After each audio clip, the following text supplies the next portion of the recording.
or just was it always some form of performance art that you were in? When I was in high school, I was an athlete. So that's where Beast Mode originated from. Me being a 3-sport athlete on top of dancing. Okay. Gotcha.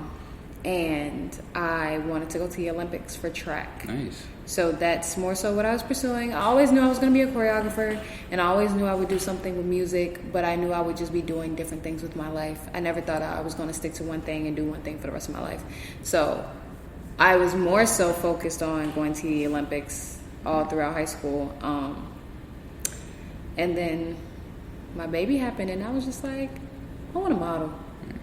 You know, because I never really thought that I could take pictures and stuff like that. So then I started getting into modeling. I was like, oh, this is fun. You know, then dance. Oh, this is really fun. I love this. Now rapping, I'm like, oh, this is great. Oh, wow, nice. So I just like having fun with what I'm doing, pretty much. No, that's what I mean. That's honestly, that's like the best. I think the best wave to be on. Like if you're enjoying what you're doing, everything is going to become a lot better for you. You know what I'm saying? Like true success is really measured not by the dollar, but by the enjoyment and the ability to do what you love. You know what I'm saying? So that's definitely great. That's definitely great to, that you had that goal. So you said you were a track star. So what were your races in track? Okay, so I ran the 4x1, 4x4, 400. I tried 300 hurdles. I tried it, and my coach told me I needed to chill. I don't know why I did that, because the hurdles are right before the 4x4, so that just was not even that was not gonna go well anyway. But I tried it. But for the most part, I was a both relay and 400 runner. Nice. And so you said a 3-sport athlete, so track, so basketball, what were the other two? volleyball. Track, basketball, volleyball. Yeah, you was out there for real. That's awesome. That's awesome. So I'm guessing like obviously like track was your favorite sport. Yeah. Nice. Just main event pretty much. Yeah, track was my like main thing. Basketball, I love basketball, so I can't even. And volleyball's so fun. I was like, why not do everything? Oh yeah, well, I mean, of course, especially like then, like you get to kind of like, all right, at that like suit. I mean, you're still like, extremely young. Like, yeah, for people, cause how old are you now? You're 24. 24. Yeah, so I'm 25. So like people 24, 25, it's not old. Stop acting like we fucking ancient and shit. Like you're like, oh, you 25, you won't fit in the grave. Like nah, but we still getting it. Yeah, it's still extremely young. So 24 But obviously, like, going, like, in high school and, like, having the chance to, like, experience all those things, that had to be, like, super fun to kind of figure out, like, what you liked and didn't like and things like that. So for the track thing, now I know, like, did that kind of help, like, with the performance type of thing? Because, like, I know you're with the bright lights and, like, you're on the track, like, in the main race and stuff like that. Did that kind of help, or was that just, like, something on the side that was... Oh no, it definitely helped, because I have really bad nerves, so I get really nervous sometimes when I'm about to go out in front of people or stuff like that. I used to shake in my blocks before I heard the gun pop. Oh wow. So that definitely helped. So I've always, had people screaming my name for something, so it just transfers over into my adulthood, from dancing or modeling or, what I'm saying, stuff like that. So it definitely helped. It makes you get used to things, certain things for yourself. Nice. Now, we're gonna keep on the performance aspect of it. So when was like your first your big dance performance? Like one of those that was like I trained super hard for it. Maybe it was like a group thing. Like when was that? We had this showcase we would have at the end of the year every year. And it was called Project Dance. And then it was something that you had to audition for. I actually didn't get to do it officially till I was a senior. And my dance teachers thought that it was so good that they gave me Choreographer of the Year. Wow. So that was the first thing I actually had to choreograph, give rehearsals for. And it was also a contemporary piece. So that's what made it like even more amazing for me. And it was my senior year, my last year in high school, so it was emotional for me. Oh yeah, I can imagine. Definitely, but that was my first like big stage performance. Nice. And like now you said like you had the audition for that. I know you probably now have been to like a ton of auditions. How different is like a dance audition versus like something maybe like an acting, which is like self-taping or like one monologue? Like how does that work? Is it like rounds or? I've actually never auditioned for an acting gig. I've auditioned maybe 3 times throughout my whole life, actually, for anything. Oh, wow. Well, not anything. Of course, you audition for sports and stuff like that. But as far as dance, I've only auditioned for something maybe 3 to 4 times throughout my whole dance career.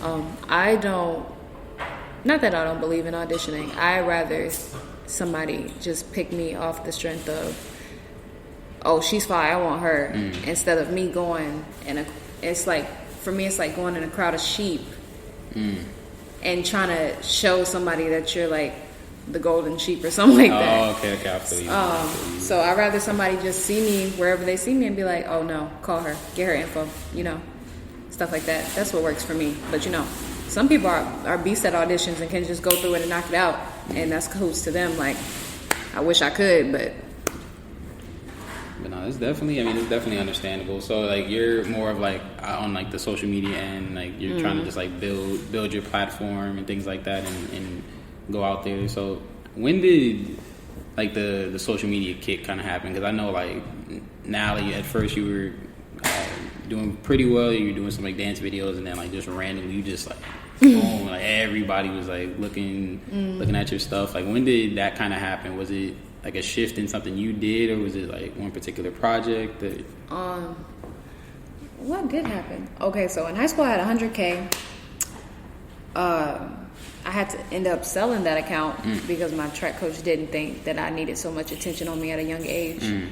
So I had the account I have now was a backup account. I don't even know how I got it to the point where it was, because all I was posting was track pictures at some point. When I got out of high school, it was just like regular pictures, college pictures. After I had my son, pictures of me and my son's videos. When I started modeling, that definitely gave it the kick. I was out and about a lot at events and showing my face a lot more. So, I started networking a lot. The dancing definitely gave it the real kick though. After I networked in the dance community and people started to see who I was, that's when it was the Tiana Taylor project. Oh, okay, got you. It was that challenge that I did that I think really just gave my Instagram the shoot. Oh yeah, I remember that one. That was definitely like a dope project, and I know you put like, you're a big Tiana Taylor fan. I know you put a ton of work in that. Like, what is it about her that kind of like inspires you? Like, she reminds me of me. She's like she's like an older like me. As far as she's like fearless, and she's not afraid to be more than, she's not a one talented person. She doesn't want to just sing. She doesn't want to just dance. She creative directs. She hosts. She models. She does, runway. She's everything. Yeah. She's not afraid to be everything. So that's what it is for me about her. She basks in her everything. Nice. That's really dope. I mean, it always is good to like have like that kind of like one person that you not necessarily like favor, but just like get you going and things like that, which is really dope. So that's definitely Tiana Taylor for you. Do you have any other like artists that like really, really inspire you and things like that to pursue what you're doing? Rihanna. She's my number one. Cardi B definitely. Andre 3000, Outkast, and Andre as an individual really influenced me a lot. Their style and charisma, and their ATL legends. So definitely them. I love Travis Scott, so I'm not gonna forget him. But that's it for my list, pretty much. For your list of rappers, nice. So now, in talking about you, like the motherhood, you mentioned that you have like a little son. How difficult was that, knowing like you have like a kid? Honestly, I'm sure that like added to like the hunger and the grind that you have to like pursuing your career. But how difficult was that, like transitioning into motherhood while trying to pursue like a dance career, which isn't considered a real job, you know what I mean, for most people? What happened? I actually didn't start pursuing any type of career until I had him. Mm-hmm. So after I had him, I started pursuing modeling. Then when I got into dancing, it definitely got a lot harder because gotta go to class, gotta train, got gigs, got projects, got a lot going on. But I learned how to manage because this is the life I want to live. Mm-hmm. So it's just giving me early training for what I gotta do in the future, really. But it'll be easier, of course. Oh yeah. Sometimes, you know. Of course. Now, what would you say is some like advice? Because I know, like, especially like nowadays, there are a lot of like young girls that sometimes be like single mothers, and they're trying to figure out life and things like that. What is some advice that you would give to them? You know what I mean? Like with some things that you learned throughout like this like processes you've been going through. Just don't give up. Because definitely your child needs you. You know, they need to see that grind and that hustle. You know, they need to see that they cherish stuff like that. You know, my mommy did this and this and this when I was little, so I can have this and this and this. You know, just don't give up. And whatever you feel like you want to pursue and that you can do it. And don't let nobody tell you otherwise. Nice. It's definitely like a good sentiment, because I know like a lot of people, like obviously again with like the whole like age thing. I mean, when you have a kid or you're a certain age, like, oh, you're too old to do this, or now you have a kid and you can't do that. But it's always dope to see whether it's single mothers, single fathers, like still growing and going for like what they are trying to get. You know what I'm saying, and getting their bag and stuff. So I definitely will say you are gonna be, already are probably to a lot of like single mothers in the world. Thanks. So now the next thing I would say is what's your end goal? So like if let's say it's 40 years, 50 years down the line, you've danced all over the world, you've modeled, you've done all these things, what is like your end goal? So like what is that thing that you would love to do after this ride is over? Or not necessarily over, but you're on like the back end and you're comfortable, your kids are set. Like what does that like end goal look like for you? Sitting on acres of land on my porch with a swinging bed with lots of pillows. With the swinging bed, like you like this, and like the glass of wine and the blunt. That's what it looks like for me. Nothing wrong with that. That's what it looks like. Nothing wrong with that. Now, like, and a couple animals. Like farm animals, the dogs, maybe a horse.